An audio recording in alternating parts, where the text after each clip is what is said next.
ఇక ప్రభుత్వం ప్రతిష్టాత్మకంగా చేపట్టిన భూభారతికి సంబంధించిన రెవెన్యూ సదస్సులు నేటితో ముగియనున్నాయి. గత నెల రోజులుగా ప్రతి గ్రామంలో రెవెన్యూ సదస్సులు ఏర్పాటు చేస్తూ భూ సమస్యలను సంబంధించిన దరఖాస్తులు తీసుకుంటున్నారు. ఆదిలాబాద్ జిల్లా బోధ మండలంలోని తన్నూరు గ్రామంలో తహసీల్దార్ సుభాష్ చంద్ర ఆధ్వర్యంలో భూభారతి రెవెన్యూ సదస్సు ఏర్పాటు చేసి భూ సమస్యల పరిష్కారం కోసం దరఖాస్తులు స్వీకరించారు.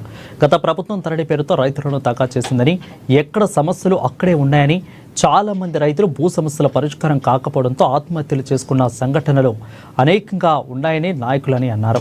ఇక భూభారతి ద్వారా రైతుల సమస్యలను పరిష్కారం దొరుకుతుందని అధికారులు తెలిపారు.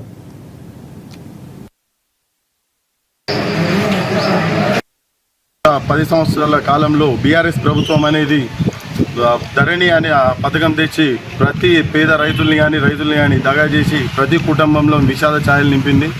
కుటుంబ సభ్యులందరూ కలిసి కూడా ఈ భూ సమస్యలతోటి పురుగుల మందు తాగి ఎన్నో కుటుంబాలు జీవోత్సవంలో బతికాయి, చనిపోయారు. అదేవిధంగా ఇప్పుడు మన 10 సంవత్సరాల తర్వాత కాంగ్రెస్ ప్రభుత్వం వచ్చిన తర్వాత ఈ 16 నెలల లోపలనే ఈ భూభారతి అనే కొత్త పథకం తెచ్చి ప్రతి పేద రైతుల వైఎస్ రాజశేఖర రెడ్డి కాంగ్రెస్ ప్రభుత్వం ఉన్నప్పుడు పోడు రైతులకు పట్టాలు అందించాడు. అదేవిధంగా ఇప్పుడు కాంగ్రెస్ ప్రభుత్వం అధికారం రాగానే మన రేవంత్ రెడ్డి గారు వచ్చి ఇప్పుడు పోడు రైతులకు గాను ఇటు ఏదైతే రైతులకు భూ సమస్యలు ఉన్నాయో వాటి అన్నిటిని సత్వరమే పరిష్కరిస్తూ ప్రతి గ్రామాన రెవెన్యూ సదస్సులను నిర్వహిస్తూ ప్రతి రైతు కూడా అందుబాటులో ఉంటూ